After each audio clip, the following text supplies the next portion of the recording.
Hoje nós vamos trabalhar um tema bastante, aparentemente, diferente, que está na página 26,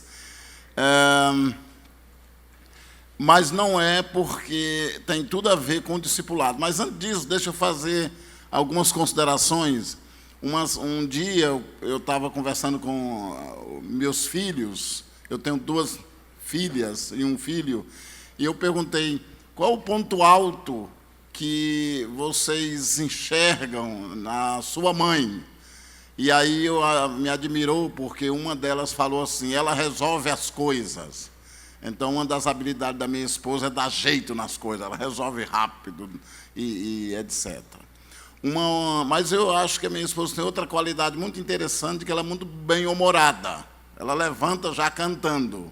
Então, isso não é uma virtude que você vê em todo mundo, mas ela tem a qualidade.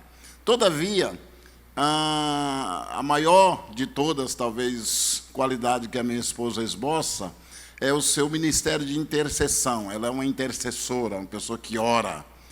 E é impressionante como ela consegue, independente das circunstâncias, manter essa pegada de oração, de intercessão. Então, eu acho que tem muita gente que fala sobre muitos assuntos. Por exemplo, eu falo sobre pastoreio, eu falo de discipulado, porque é minha área de paixão, minha área do chamado, mas também uma área que eu pratico. Eu tenho um grupo de discipulado, eu tenho vários grupos, eu faço isso diariamente. E quando eu me refiro à minha esposa como uma intercessora, ela também trabalha com intercessão, ela ministra sobre isso. Portanto, aproveite que você que tem um setor, um departamento de intercessão e quer saber mais coisa, aproveite e fale com ela, que ela está aí à disposição. Pena que ela vai embora hoje, meio-dia. Então, tudo que você quiser saber sobre intercessão, tem que falar hoje. Depois, perdeu. Ok? Mas deixa eu falar para vocês. Eu devo a vocês uma pequena informação sobre a Bíblia do Discipulado. E eu vou repetir essa informação amanhã com a liderança e os pastores. Me parece que é um grupo mais seleto, se eu não me engano. Mas, enfim, deixe eu dar uma breve explicação para vocês da Bíblia do Discipulado. Vocês ouviram no primeiro dia o histórico. Essa Bíblia nasceu de uma maneira muito estranha. Talvez vocês não ouviram isso, mas eu estava conversando com o Walter, e eu fiquei sabendo ontem que ele já veio aqui, o Walter, né? Que é conhecido aqui. O Walter é o diretor da Sociedade Bíblica em Curitiba e parece que para o sul, né? Do diretório. Secretário, ele é secretário, enfim. E aí ele disse assim: Josadak, por que você não entra num projeto faz uma Bíblia de estudo e de discipulado? Nunca tinha pensado nisso, isso há uns 11 anos atrás. Aí eu gostei da ideia, poxa, que legal. E aí eu fiz de conta que já sabia fazer isso, que entendia do negócio. E ele diz: olha, eu digo, legal, o que eu faço? Ele diz: o Paulo Teixeira está vindo daqui a 15 dias aqui, conversa com ele. O Paulo Teixeira é o coordenador, me parece que internacional, Aguiar, das produções de Bíblia no mundo. E não sei se vocês sabem, mas a Sociedade Bíblica do Brasil é a maior distribuidora de Bíblia no mundo. Olha, a Sociedade Bíblica do Brasil. Isso é que me impressiona. E eu não tinha a mínima noção.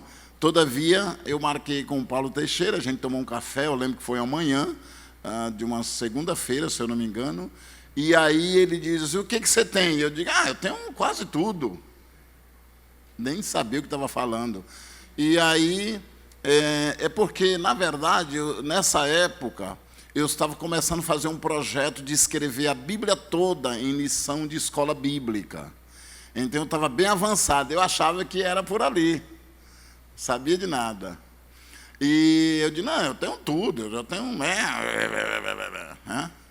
Enfim, ele diz, então faz o seguinte, faz o projetinho e me manda um modelo. Pega um livro pequeno, Esther, Ruth, Filipenses, Colossenses, Efésios. Eu peguei Filipenses, fiz o projetinho, mandei para ele e tal.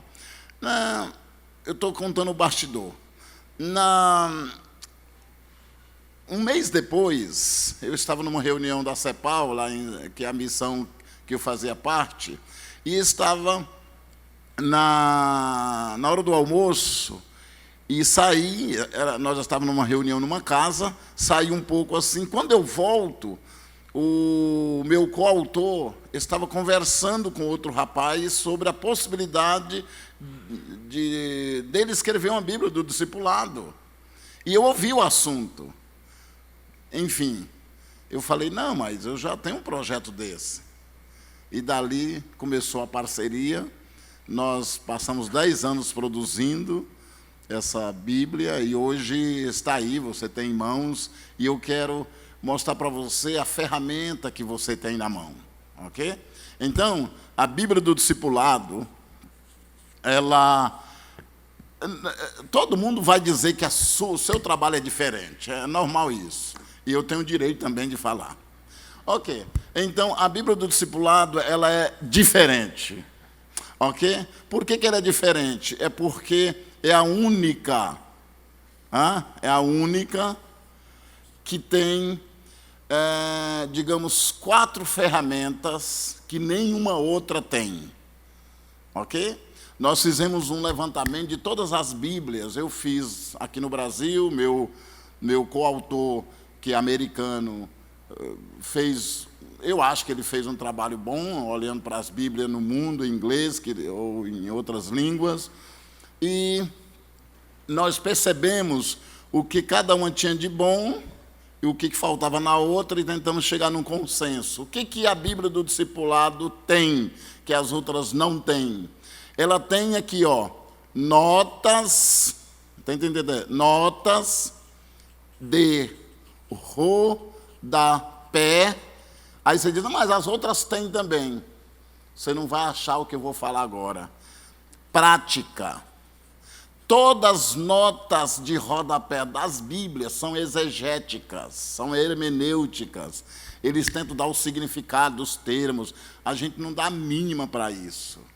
Nós optamos para não andar pelo viés das outras Bíblias, já com notas de rodapé, de cunho exegético, hermenêutico, etc. Para nós, isso interessa pouquíssimo ou nada para o discípulo.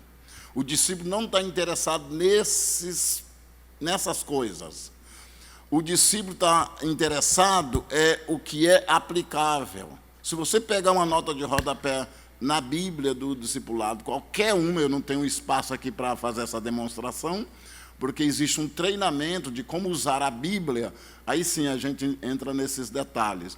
Mas são notas práticas, que ela começa, desenvolve, para levar você para a prática. Não fica no mundo das ideias. Tudo bem?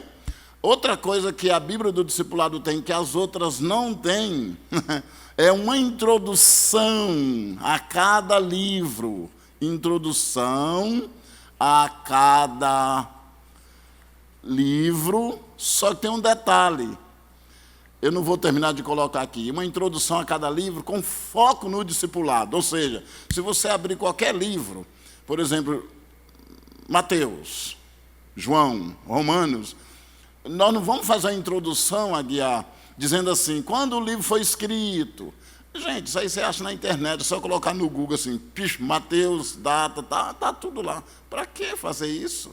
Ou se o livro, o autor é Mateus mesmo, quando foi escrito, qual é o tipo de literatura? Fala a verdade, quem está procurando alimento da alma vai entrar nessas conjecturas, nesses debates sem fins, nessas vãs, eu ia falar vãs filosofia, mas não é, tem muita coisa que é cultural e é importante. Enfim, ela é uma introdução a cada livro, presta atenção, no sentido de fazer você enxergar no livro o que o livro tem a ver com o discipulado. Entendeu? Então, antes de você fazer qualquer mergulho num livro, usando a Bíblia do Discipulado, lê a introduçãozinha no início de cada livro. É fantástica, fantástica mesmo. Espero que isso te ajude. Outra coisa, outra ferramenta que essa Bíblia tem, são a introdução, que eu chamo de introdução temática. Essa é menos usada, mas talvez uma das mais importantes. Temas específicos. Eu vou dar uma ilustração para você. Nessa Bíblia do Novo Testamento, que saiu primeiro, a outra vai sair agora no final do ano, a Bíblia inteira.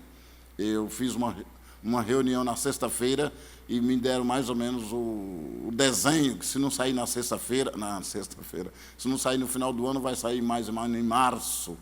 Então, quando a Bíblia inteira sair, só página, o número de página com essa cadeia temática, são 150 páginas. Hoje só tem 21 página, 22, porque tivemos que colocar só coisa relativa ao Novo Testamento. Por exemplo, você está caminhando com o teu discípulo e você quer dar uma ênfase para ele sobre incredulidade. Então, nós vamos te mostrar aonde está o assunto para você recorrer lá, qual o estudo que tem pronto já para você passar para ele. Tudo isso que significa cadeia temática. Não é uma concordância, que, aliás, concordância é um atraso de vida, né? Não, no nosso caso aqui, nós fazemos uma cadeia temática, você tem acesso aos temas gerais do discipulado, são 150 páginas.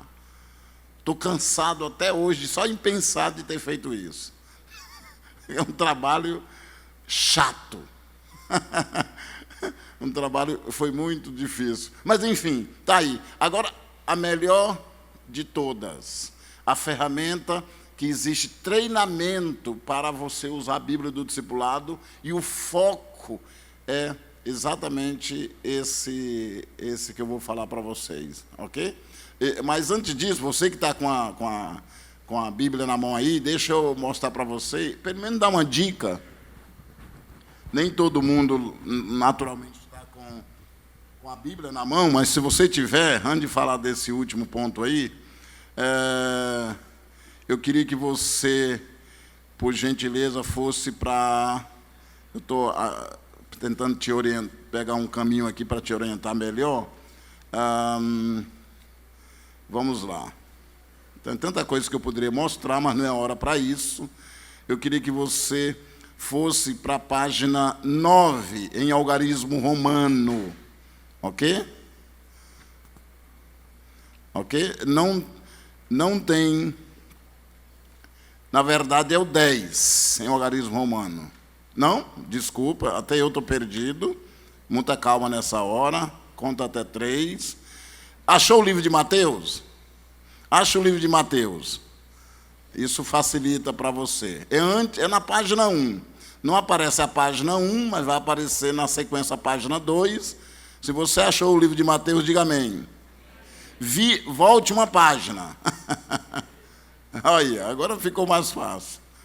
O que você tem com a Bíblia aberta à direita? Qual é o nome? Curso. Achou aí? Nem todos vocês têm a Bíblia na mão. E eu quero, mais uma vez, reafirmar que o pessoal aqui fez um esquema legal, né? Pegou a Bíblia e fez um desconto violento. Mais de 15%, não sei. Meu Deus do céu, você não vai comprar nunca com esse preço. Eu não sei se tem mais ainda. Você acabou. Se tiver, você pode comprar ainda com esse valor. Se não, vai ter que comprar comigo, aí é caro. Aí você vai ver o que é bom para tosse. Ok?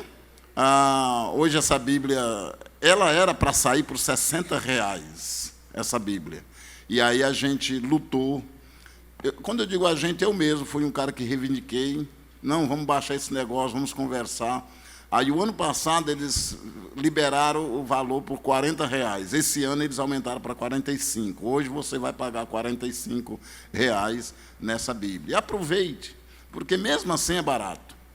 Tudo bem? Ok. Então, o que nós temos aqui? Presta atenção, deixa eu explicar isso. São aqui, 8 cursos. Ok? 8 cursos. E aí eu termino mostrando para vocês o que seriam esses 8 cursos. O que você tem aqui? Você tem apenas um curso aqui. Ainda tem mais 7 cursos. Você entendeu? Agora, como é que isso funciona? É lógico que você não vai entender muito, porque você só entende quando estiver num treinamento especializado. Eu até estimulei o pessoal ontem para pensar um treinamento aqui. Isso é coisa para pensar, tá? Porque é um treinamento que não pode ser acima de 100 pessoas. Não pode, eu não trabalho. Tem que ser um ambiente, tem que, possivelmente lá embaixo, onde é o restaurante, tem que ter cadeira, tem que ter toda uma logística. Enfim, cada curso tem 8 módulos. Cada curso tem 8 módulos. E cada módulo tem 8 lições. É só você multiplicar. Eu falei 8 cursos, desculpa, é 7 cursos. São 7 cursos, cada curso 8 módulos, e cada módulo 8 lições. Então vamos lá, vamos para a matemática rapidinho. 8 cursos, aliás, 7 cursos, 8 módulos. Quantos módulos vai ter? 56, é isso? E 56 vezes 8.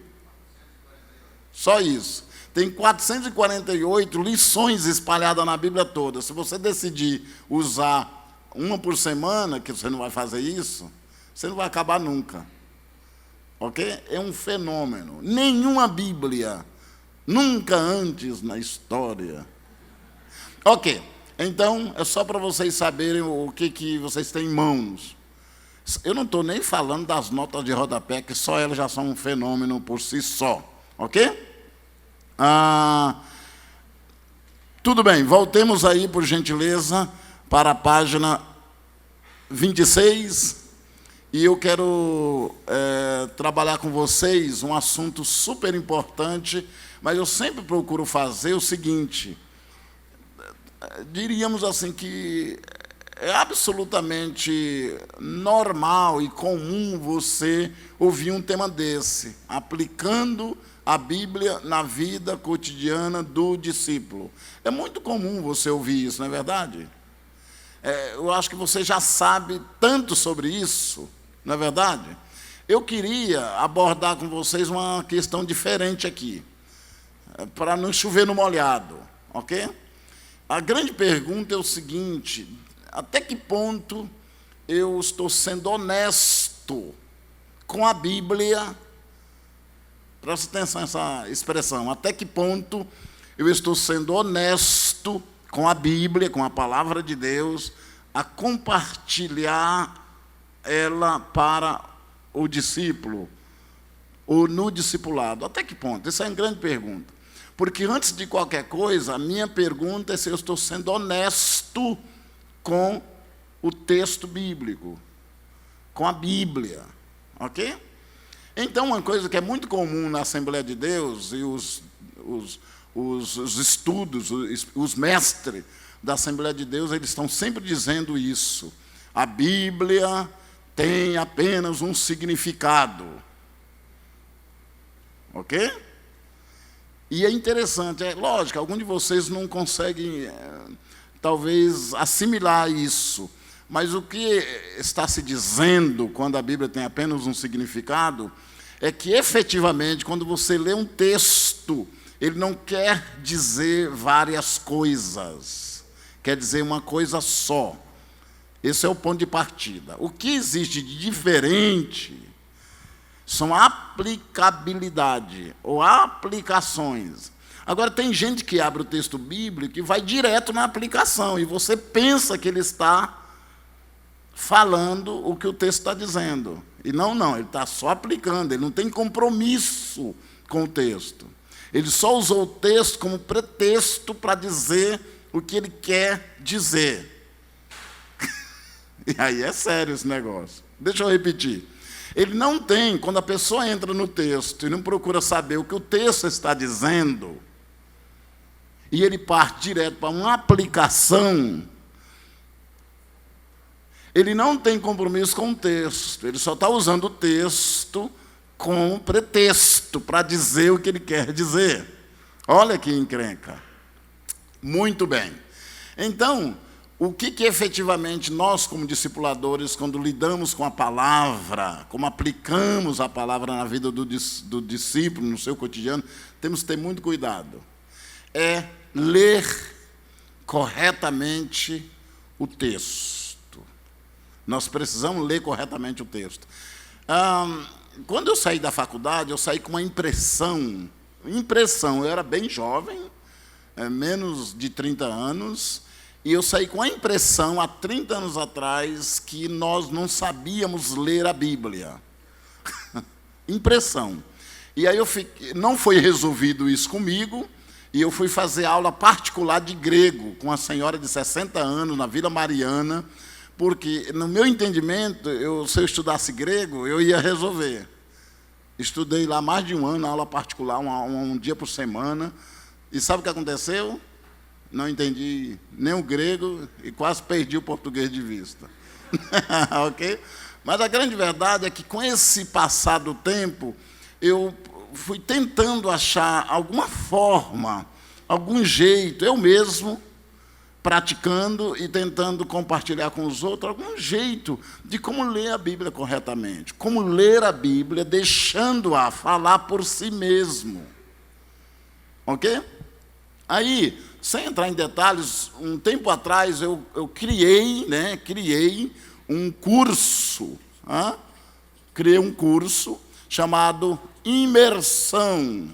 Olha que coisa. Entrei numa fria, né? Na Bíblia. Imersão na Bíblia. E como eu vou dar uns toques para vocês hoje sobre isso, não sobre o curso, não tenho nem liberdade para entrar nesse detalhe, o curso Imersão na Bíblia é uma tentativa, pastor Aguiar, de fazer com que a pessoa pegue a sua Bíblia e consiga ler sem ajuda de nada. Seca. Pegar a Bíblia sem... Nem com a Bíblia do discipulado. A Bíblia do discipulado pode, porque ela é aplicação. Ela pode, está liberada. Mas pegar a Bíblia sem estudo, sem nada, só você e o texto bíblico. Como é que eu vou ler isso de maneira que ela fale por si mesmo? Por quê, gente? A Bíblia não foi escrita para teólogo. Não, foi escrita para eu e você, pessoas comuns. Para a gente ler, entender e ser edificado. Só isso. A Bíblia não é um objeto de estudo para ser dissecada. Você entendeu? Não foi. Agora, olhe para cá. A coisa é tão profunda que, se você dizer assim, qual eram os livros que a igreja de Éfeso tinha acesso? Só a carta aos Efésios. Eles não tinham acesso a mais nada. Então, ali na carta aos Efésios, estava tudo que Deus queria para a vida daqueles cristãos, lá naquela localidade chamada Éfeso. O que a igreja de Filipenses tinha? Eles tinham o Antigo Testamento, eles tinham o livro de Mateus? Absolutamente, não tinha. Eles só tinham a carta aos Filipenses. O que eu quero dizer, em primeiro lugar, é que quando a gente concentra-se na leitura, a gente tem que concentrar primeiramente no livro. No livro. E ir com seriedade. Para que ficar pulando para lá e para cá? Concentre-se. Concentre-se no livro. Eu fecho o meu longo parêntese e tento colocar para vocês aqui algumas ilustrações. Vamos fazer um exercício rápido aqui? Vamos fazer bem rapidinho. Eu prometo para você que é rápido. Abra aí, por exemplo, em Mateus 18. É um exercício, então eu poderia pegar qualquer um. Se der tempo, eu faço mais um, mas agora eu quero que você pegue Mateus 18. Ok? Então, aqui, é o que eu faço com esse curso, Imersão na Bíblia. Mas aqui, Mateus 18, acharam aí? Vamos lá. O tema é aplicando a Bíblia na vida cotidiana do discípulo. Ok. Então, exercício. Vamos lá para um exercício. Aliás, eu poderia pegar aqui, meu Deus, passaria o dia todo fazendo exercício para vocês. Mateus 18. Eu vou começar no versículo 15. Vamos lá. Acharam aí? Tudo bem? Ok. Então, só me diga uma coisa. Olha que esse assunto não começa aí. Essa é a primeira regra geral. Se você achar que esse assunto começa aí, enganou-se. Entendeu? Porque esse assunto de Mateus 18, a rigor, ele começa no versículo 1. Eu estou entrando aqui no versículo 15, porque eu não tenho tempo para fazer toda uma jornada com vocês até o versículo 14. Mas tem outro detalhe. Esse capítulo 18, ele não está sozinho, ele faz parte de um conjunto inteiro. Olha que coisa. Para você ler um versículo e passar ele para o seu discípulo, você tem que ter uma noção do capítulo e uma noção do livro. Porque senão você não está sendo honesto com a Bíblia, em primeiro lugar. Não é nem com o discípulo, é com a Bíblia. Tudo bem? Agora, veja bem, isso é uma questão muito interessante. Sabe por quê? Porque nenhum de nós, nenhum teólogo, nenhum estudioso, ele tem direito de dizer, eu acho que esse versículo quer dizer isso. Eu acho, nós não temos direito de achar absolutamente nada. Alguns textos da Bíblia, eu tenho dificuldade até de ler. Por exemplo, tem um texto de Hebreus, no capítulo, parece que 12, que há anos que eu tento entender aquele texto. Há anos. Eu gosto dele, porque ele tem ele é sofisticado, ele é cheio de... E como literatura, ele aguça a minha... Mas eu leio e não entendo. Aí você diz, não, procura o significado. Gente, não é assim tão simples. É bem profundo, é muito profundo. Enfim, está aí. E pode ser que você conheça outros textos que fique se debatendo nele e nunca teve uma clareza como deveria. Mas, enfim, vamos aqui. Voltando. Quando você olha para esse versículo, você percebe que tem o quê? Alguma coisa acontecendo no versículo 15, 16 e 17, correto? Tem uma coisa. E essa coisa poderia ser chamada de conflito. Se o teu irmão pecar contra ti, vai a ele só. E tudo bem, é isso? Passo 1, vai a ele só. Segundo, se ele não te ouvir, aí você chama 2 pessoas, ou uma, né? Chama uma pessoa para servir de testemunha. Se ele não ouvir você e a testemunha, no segundo nível, você faz o quê? Leva ele para a liderança da igreja, quer dizer, para resolver a questão. E se ele não ouvir a liderança da igreja, aí pronto, aí não dá mais para caminhar com o rapaz, né? Então, o que você tem? Você tem aqui, nos versículos 15 a 17, uma situação, correto? Você tem uma situação. Agora, presta atenção. Eu vou só tentar colocar, não vou explicar nada, só tentar colocar para você e tentar levar o teu raciocínio para uma leitura correta de um texto como esse. Mas imagina, você tem a Bíblia toda para fazer isso. Mas lê corretamente. Aí, você tem aqui o versículo 18. E olha que interessante. O que diz o versículo 18? Olha que coisa interessante, né? O que diz? O que diz? Lê aí.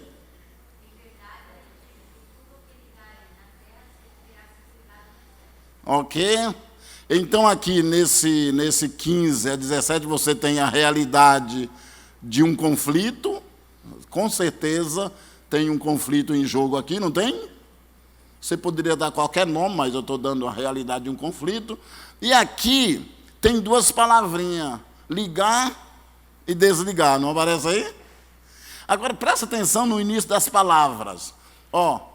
Tudo que... Qual a primeira palavra? Ligar ou desligar?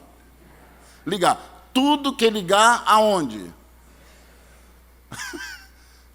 Na minha cabeça tinha que ser no céu. Não é verdade? Mas está dizendo assim, tudo que ligar na terra será ligado no céu. Aí me dá uma encrenca na cabeça, por isso que eu tenho que ler corretamente.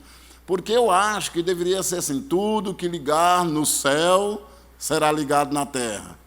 Mas não, ele está dizendo que o comando é aqui. É nós que damos o comando. É nós que ligamos, que quando a gente liga aqui, é ligado lá. Então tem a palavra ligar e a palavra o quê? Desligar. Ok? Agora presta atenção, nós temos que saber o que são essas duas palavras. Nós temos que saber o que são essas duas palavras. Ok? Temos que ler corretamente. Agora vamos lá para o versículo 19. Estamos indo bem, né? Versículo 19. Quem poderia ler? Quem poderia ler? Também vos digo que se dois de vós concordarem na terra acerca de qualquer coisa que pedirem, isso lhes será feito por meu Pai que está nos céus. Pedir, feito, mas a palavra não é essa. A palavra é a seguinte: se dois de vós. Quem é esses dois? Você viu? Outra coisa que nós temos que fazer é fazer perguntas ao texto. Nós temos que fazer perguntas ao texto. Por exemplo, se eu faço essa pergunta, quem é? Se dois de vós. Porque se você dizer que esses dois é qualquer pessoa, você está sendo desonesto com o texto. Porque o texto não começa aqui. O texto começa lá. Os dois, quem são? Deixa eu ajudar vocês. Eu não quero falar isso aqui, porque eu estou só dando um roteirinho, né? Os dois é quem está em conflito. O irmão que está em conflito com o outro. Agora, se vocês sentarem e concordarem em resolver a questão, vocês fazem o quê? Desligam.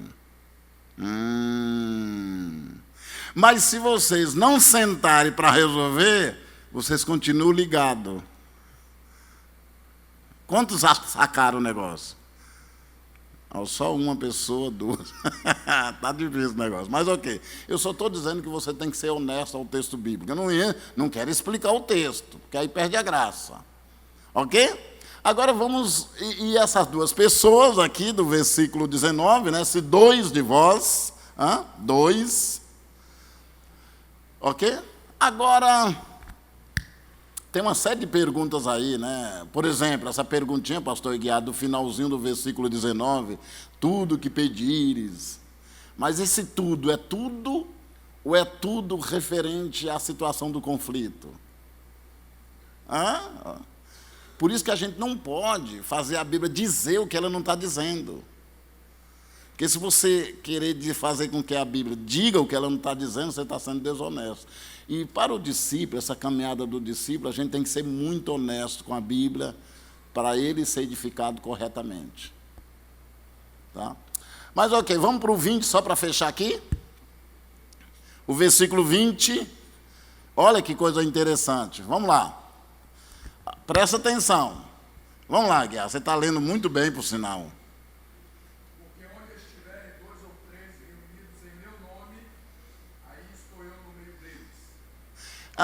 Eu não vou perguntar para o pastor Aguiar, mas se ele quiser responder, quem são esses dois ou três? É o conflitado, o outro do conflito, e uma testemunha. Ok?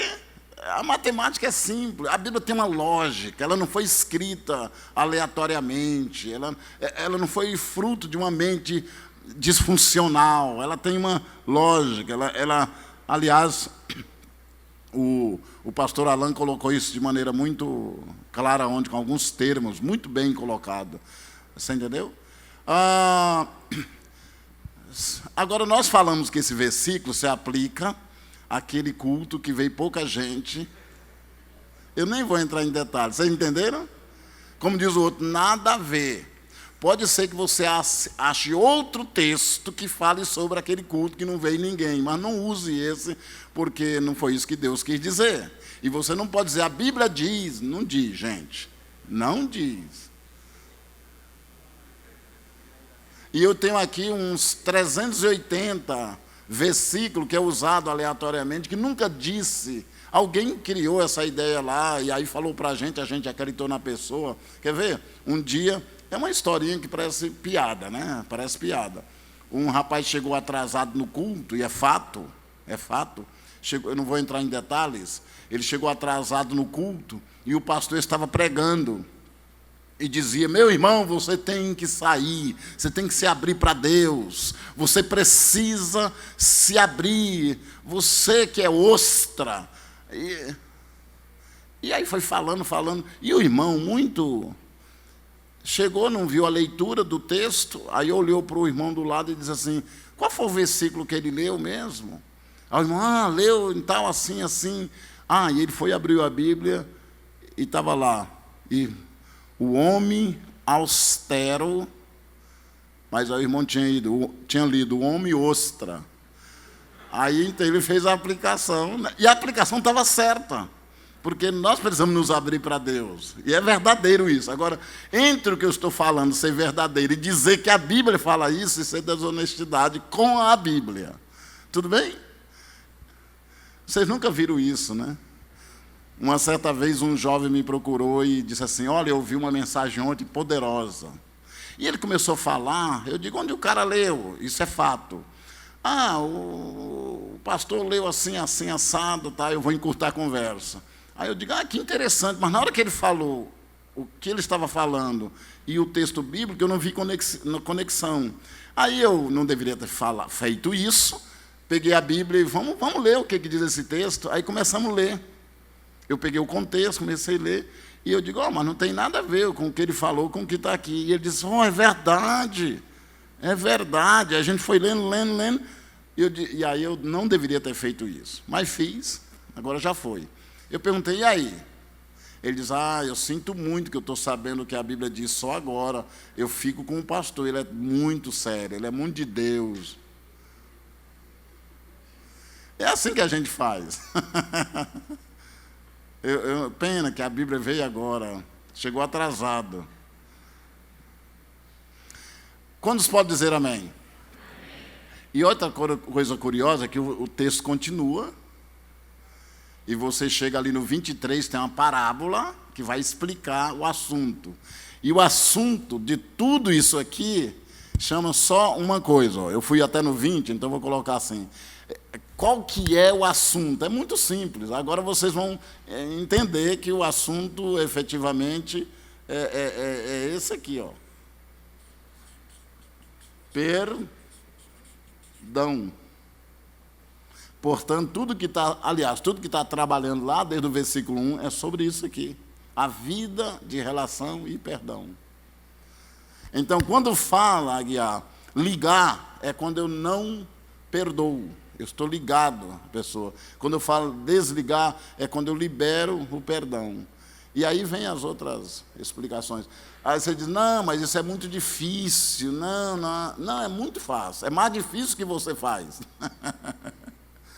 Ok. Mas deixa eu fazer um exercício aqui. Vem você aqui. Seu nome? Everton. Fernando, vem aqui com você. Vem aqui. Vamos fazer um pequeno exercício aqui para tornar isso prático, né? Senão fica difícil. O Fernando, fica aqui de frente para o público. Vocês nunca ficaram tão expostos assim, né? Fica do lado aí. Fernando, pisa no pé do Everton. Ok, pisou, está pisado, né? Ó, o Fernando pisou no pé do Everton. Everton, né? Everton.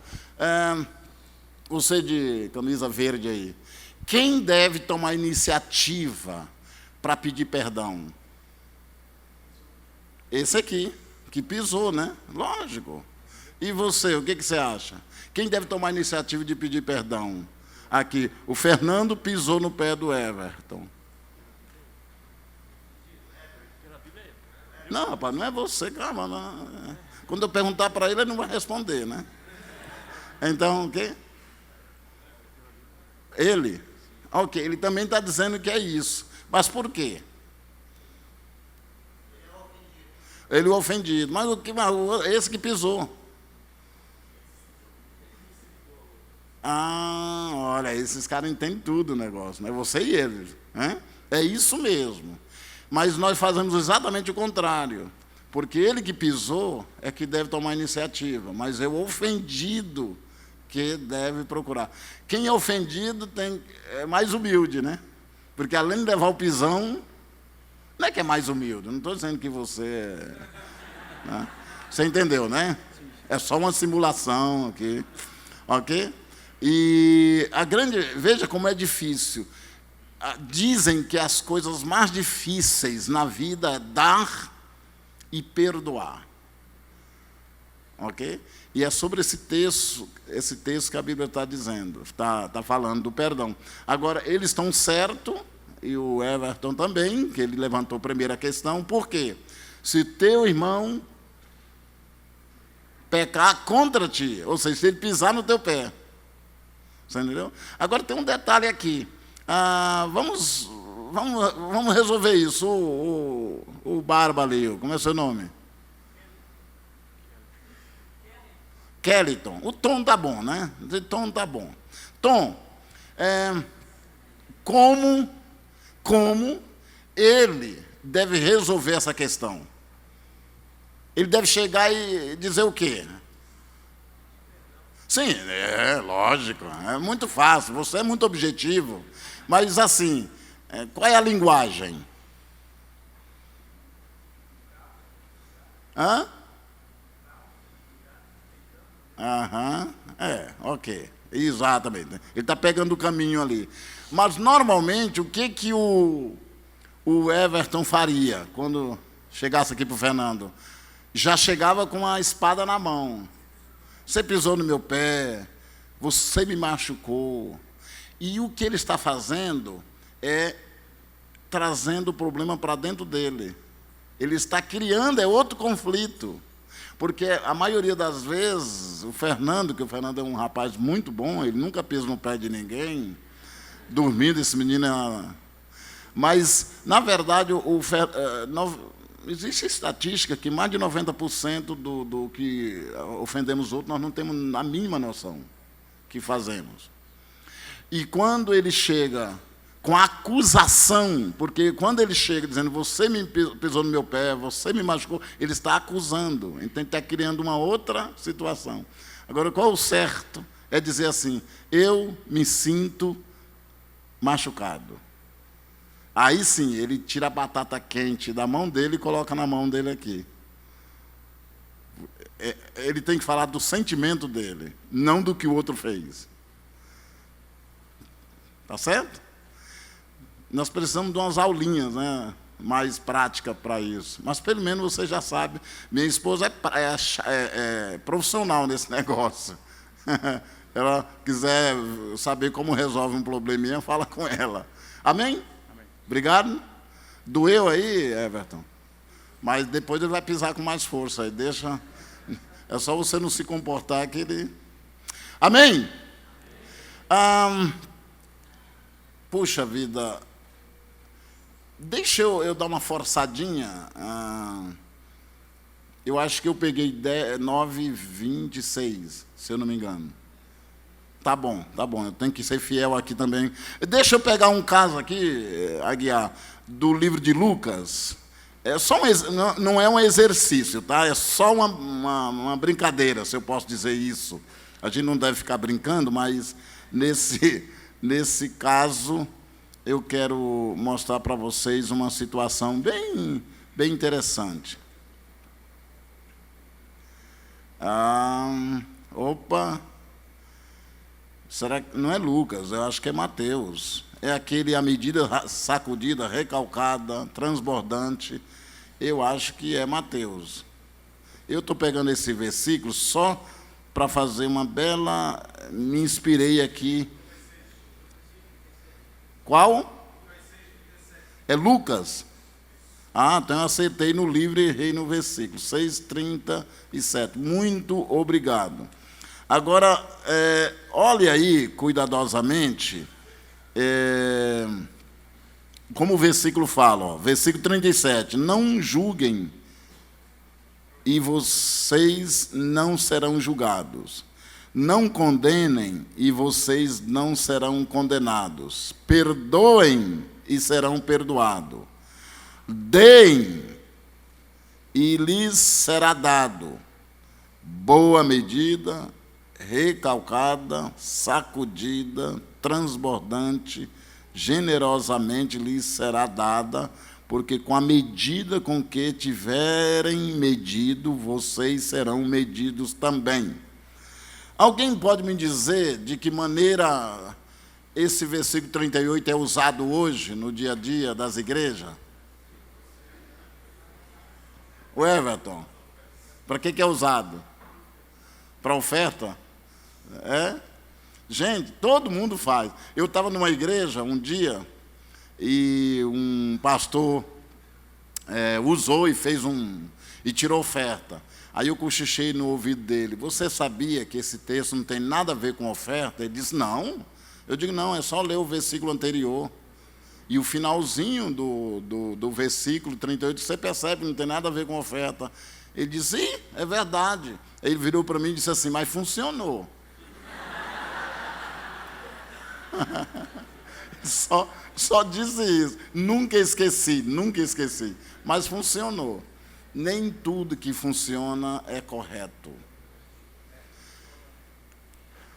Com esse curso Imersão na Bíblia, a minha grande preocupação é ajudar as pessoas a lerem corretamente o texto. E nós temos que ter muito cuidado, porque os presbiterianos lêem a Bíblia com os óculos presbiterianos, os metodistas com os óculos metodistas, e os assembleanos não vai ficar por atrás, né? Vai ler a Bíblia com os óculos. Nós não podemos ler a Bíblia com óculos de ninguém. A Bíblia ela é supracultural, supradenominacional. Não existe a Bíblia da igreja tal, da linha tal, a Bíblia reformada, a Bíblia pentecostal. Não existe, existe a Bíblia. Ufa! Existem notas de discipulado, nota pentecostal, notas, perspectiva. Vocês estão me entendendo? Nós precisamos, gente... Olha, deixa eu falar uma coisa para vocês do que eu acredito. Eu acredito que a palavra de Deus não volta vazia. Mas é a palavra de Deus que não volta vazia. A minha interpretação volta. Porque ela pode não ser a palavra de Deus. É forte, né? Então não adianta você dizer: não, eu estou pregando a palavra de Deus. Gente, todo mundo usa a palavra de Deus para justificar as suas heresias. E uma das coisas que eu faço sempre, eu procuro sempre ser criterioso. Todos os meus materiais eles são cuidadosamente analisados. E sabe com que eu aprendi isso? Com um pastor assembleiano chamado Antônio Gilberto. Ele é exageradamente cuidadoso. Muito. Ele exagera. Deveria ser menos. Mas é por causa da seriedade dele com o texto. Quantos podem dizer amém? Amém mesmo? Valeu aqui a ilustração do Lucas? Deu para sacar? Agora tenta imaginar. Deixa eu pegar outra. Meu Deus, você diz: o tempo vai acabar e você fica aí enrolando, né? Mas deixa vamos para Mateus de novo? Eu vou pegar um detalhezinho aqui e jogar para você, e depois vocês resolvem aí com os pastores aí. Olha aí, capítulo 11. Olha que coisa interessante. Capítulo 11.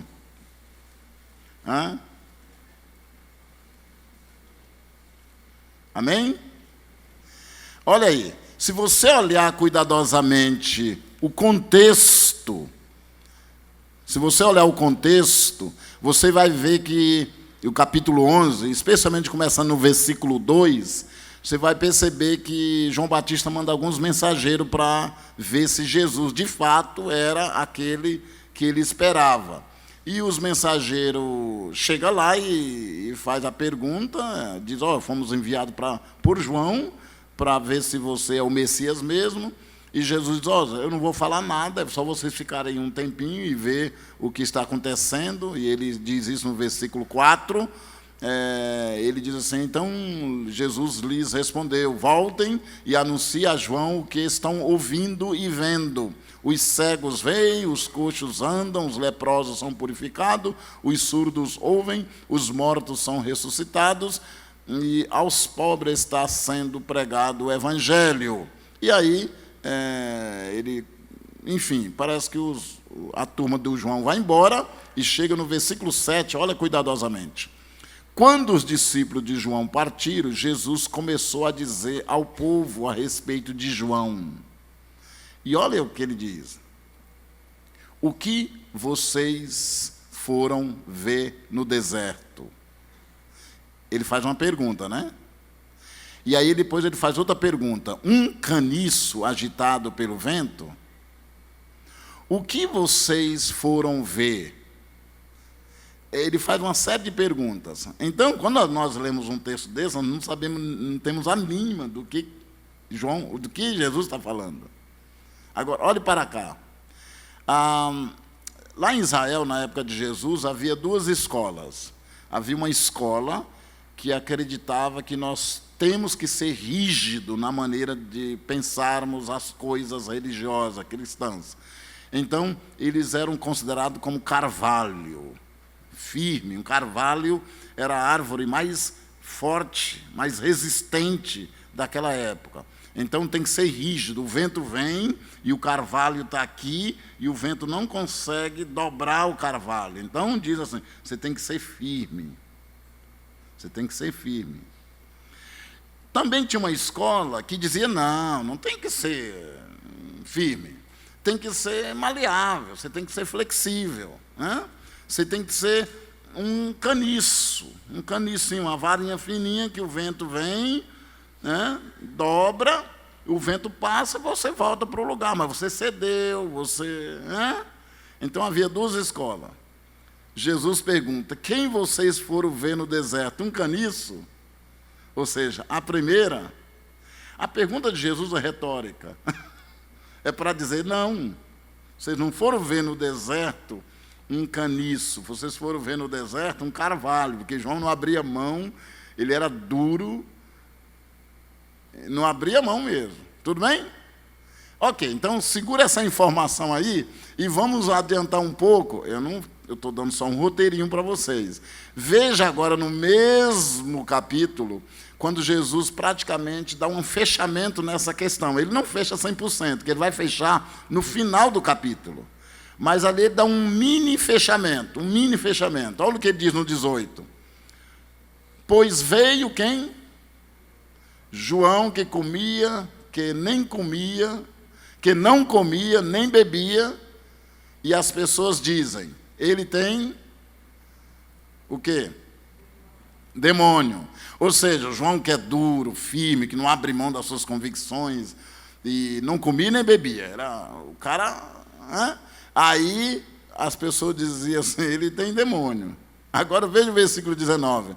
Veio o Filho do Homem, que é Jesus, comendo e bebendo, e as pessoas dizem, eis aí um glutão e beberrão, bebedor de vinho, amigo de publicano e pecadores. Entenderam aqui? Ele está fechando, ele está dizendo de que escola João é e de que escola Jesus é.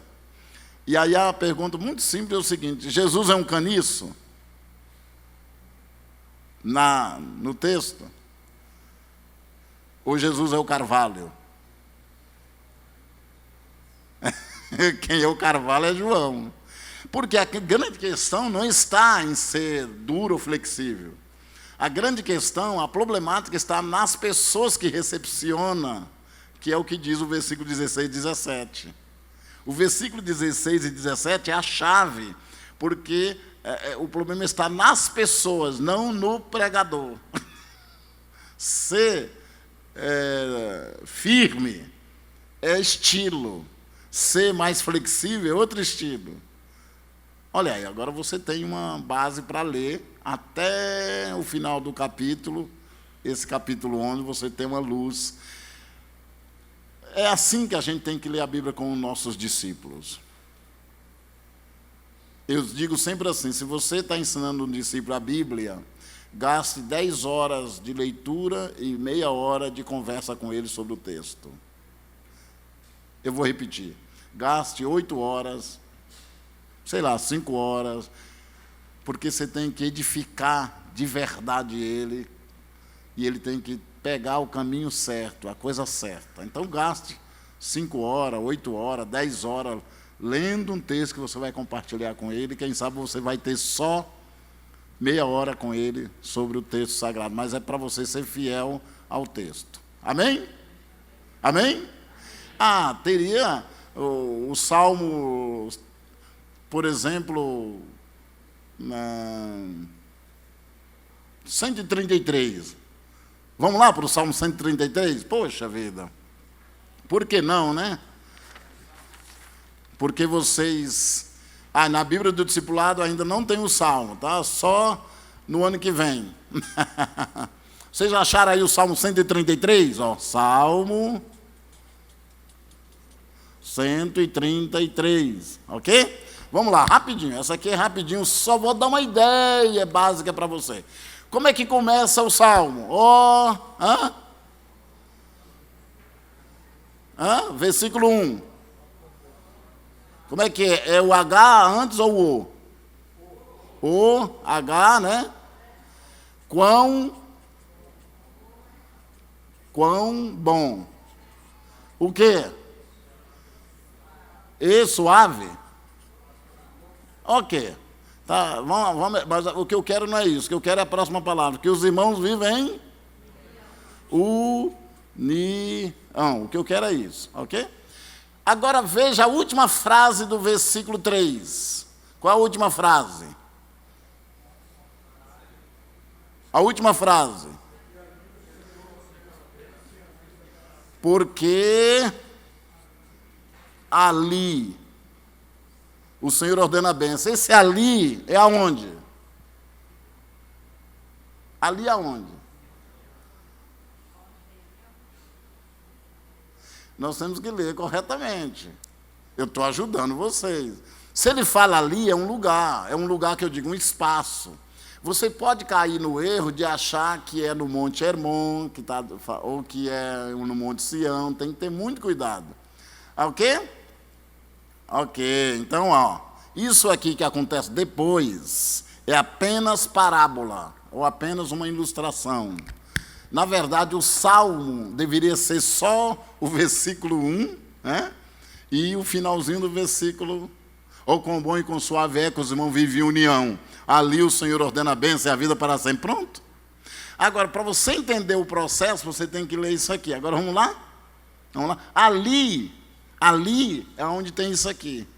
Por isso que o nosso ali, que não tem isso aqui, não tem a bênção. Eu fui filosófico aqui, O nosso ali é onde tem a união. Como a gente não tem muito isso aqui muito forte, então na nossa relação não tem a bênção. Deixa para lá, depois o pastor resolve isso com vocês. Mas vamos lá. O que diz aqui o versículo 1? O que diz o versículo 2? O versículo 2, vamos lá. Agora sim, para você entender o que efetivamente ele está querendo dizer, você tem que ler esse corpo aqui, é interessante. Vamos lá. O que diz o versículo seguinte? Presta atenção, como. Então ele está falando uma parábola. Ele está ilustrando. O como é para ilustrar. Ele fala do quê? Primeiro, óleo, ok? É como óleo do quê? precioso, e o que mais? Desce a cabeça, até aí tudo bem, cabeça, barba. Opa! Opa! Porque se você está falando óleo, óleo é óleo. Não tem unção no óleo, gente. No óleo é óleo. Ou você acha que tem gente que vai lá em Israel, traz o óleo, traz a água do Jordão. Não tem virtude nenhuma no óleo. Ou você acha que tem? Tem um óleo aqui, esse aqui está orado. Mas tudo bem, não vamos entrar aqui, senão complica a minha vida aqui. Vai que esse aqui é de Israel, né? Jesus de Nazaré. Vamos aqui. Mas presta atenção. E a cabeça é cabeça. A cabeça é cabeça. A cabeça pode ser de qualquer um. Só que quando ele fala óleo, cabeça e barba, aí ele chega e dá para nós a pista. Ele fala o quê? Arão. Aí complica a situação. Deixa eu simplificar para você. O que ele está dizendo aqui? Presta atenção. Vou te ajudar, hein? Vou te ajudar. Eu vou fazer uma coisa que eu não faço, porque eu tenho que dar algumas explicações antes de dizer isso. Mas eu vou dizer isso sem a explicação. O que ele está dizendo é que essa unção sobre a cabeça de Arão, que é o sumo sacerdote, acontecia raramente. Tudo bem? Raramente. Então ele está dizendo que a união é uma coisa rara. Você não acha em qualquer esquina. Isso leva tempo para se ver, para se desenvolver. Você entendeu? Leva tempo. Nada que o discipulado não resolva. E ele está falando da consagração do sumo sacerdote. Tinha geração que nem via uma consagração de um sacerdote. De tão raro que era. Aí você diz, será que é isso mesmo? Vamos para a segunda metáfora? A segunda metáfora qual que é? Orvalho. E o que mais? Hermon. Olha, pegou a geografia aqui. O quê? Que desce, olha a palavra desce. Aonde? Montes de Sião. Eu vou resolver a questão sem muitos detalhes aqui para partir para o nosso final da seguinte forma. Se você pegar aí na tua Bíblia que tem mapa, você vai verificar que o Monte Hermon está no norte de Israel. E lá, no norte, é seco. Ok? Mas o Monte Hermon é muito alto. Em cima do Monte Hermon tem o quê? Orvalho. Lá em cima. E aí, Jerusalém está no sul. Jerusalém não é seco. Então, existe uma explicação que quem puxa o vento é o seco, o ambiente seco, que puxa o vento. Ora, se o vento vai do sul para o norte, como me diga vocês, que esse orvalho vai fazer o caminho contrário do vento? Olha o orvalho lá. Está entendendo? Se esse orvalho vai pelo alto, eu pessoalmente não estou achando que esse orvalho derrete, porque ali no Monte Hermon começa o Rio Jordão. Ele derrete e vai pelo rio, pelo leito do rio, porque a lógica textual não cabe, porque está dizendo que desce sobre os montes Sião. Então eu estou entrando numa lógica básica, que senão seria outra palavra para o desce. Mas, enfim, isso vocês resolvem com vocês, as suas especulações geográficas. O que eu quero dizer, que o texto está dizendo, é que esse orvalho que sai do Monte Hermon e desce sobre o Monte Sião é um milagre. É um milagre. O que ele quer dizer é que a união é um milagre. A nossa relação. E ontem o Alan colocou muito bom, no sentido de que se nós não tivéssemos a graça de Deus, nós comíamos uns aos outros aqui, mordendo, né? Já tem uns rolos direto, mas seria pior ainda, né? Então, porque ontem ficou muito claro isso. Igreja, a gente se dá muito bem, né, gente? Por incrível que pareça, eu gosto dos meus amigos. Mas, honestamente, alguns deles não mereciam. Ok? Ele diz a mesma coisa de mim. Quantos entenderam? Tem detalhes aí que eu estou pulando? Tem. Mas essa é uma forma simples que você tem que ler a Bíblia com os seus discípulos. Faça uma imersão na Bíblia. Leia a Bíblia corretamente. Não vai no achismo. A Bíblia é um livro lógico, que requer uma compreensão lógica, sem deixar de ser mística do ponto de vista da revelação de Deus. Mas a revelação, ela não cai no vazio.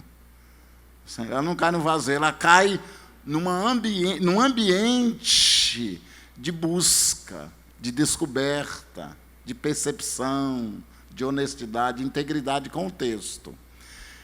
Basicamente, eu quero terminar com vocês para te ajudar a fazer isso aí você pode fazer sozinho. Na página 28, tem um pequeno exercício. E por que eu deixei isso para você por conta de você? Eu nem falei para o Tiago, mas eu coloquei isso aqui exatamente para você fazer pessoalmente. Diz assim, deixa eu ler o ponto 5 da página 27. Diversos problemas impedem nosso aproveitamento da palavra. Todos sofremos, em alguns momentos, de diferentes problemas, possivelmente sendo atingido pela maioria destes listados abaixo, dentro de um ano típico. Então, eu estou dizendo assim, coloque um visto na frente daqueles que você está enfrentando agora. Então, quais são os problemas mais comuns que a gente encontra? Eu vou ler só o negrito. Falta de motivação, correto? Ler a Bíblia... Oh, Jesus de Nazaré, né? Como diz aí, abrir a Bíblia para o estudo pessoal é uma luta. Outra dificuldade, qual que é? Dificuldade na concentração. Outros vai colocando um visto onde é o seu maior problema. Outro, letra C, falta de... Deixa eu ler a próxima frase. Minha vida é tão corrida que dificilmente encontro tempo. D, falta de entendimento do português. Aqui o português é o português gramático, não é o português da esquina, da padaria. Lê, falta de entendimento do significado espiritual do texto. E eu sei que eu já venci meu tempo, mas deixa eu só colocar uma palhinha aqui. Quando as pessoas ficam citando versículo de lá para cá e citando versículo, tem um pessoal da televisão que é bom nisso, né? Sabe o versículo de cor, e são irresponsáveis. Porque você não deve fazer uma citação se você não tem o significado espiritual do texto. Só tem um significado. A aplicação pode ser várias, mas só tem um significado. Então, às vezes, você cita um texto em Hebreus que fala sobre fé, mas o sentido da palavra ali em Hebreus não é o mesmo lá em Mateus. Só a palavra alma tem 25 significados diferentes na Bíblia. Então, vamos ser honestos com o texto. Cuidado para não ficar citando, combinando Jesus com cruz e fazendo aquelas combinações que não diz nada.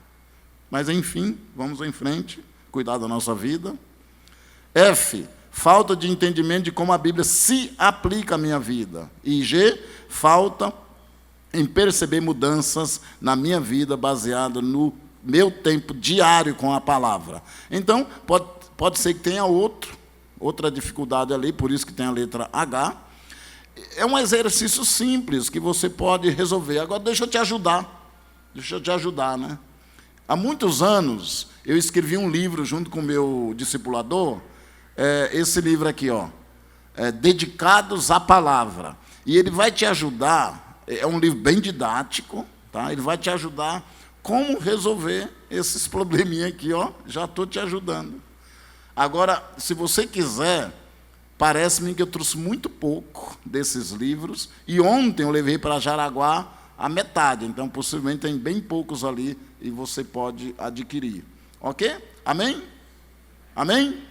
Posso orar por você? Senhor, muito obrigado por esta manhã, e pelo privilégio da gente olhar para a palavra, a Bíblia, na perspectiva da nossa responsabilidade, nossa integridade em relação à própria palavra. Senhor, nossos discípulos, aquelas pessoas que estamos acompanhando, cuidando, eles precisam ter um contato correto com o texto. E nós precisamos ser honestos com a palavra para comunicar a eles de forma correta aquilo que de fato a Bíblia está dizendo, sem óculos, qualquer que seja a perspectiva, a visão, a tradição. Nos ajuda, Senhor, a ser íntegros com a palavra. É assim que oramos, Senhor, e assim seja, em nome de Jesus, e todos digam amém. Muito obrigado.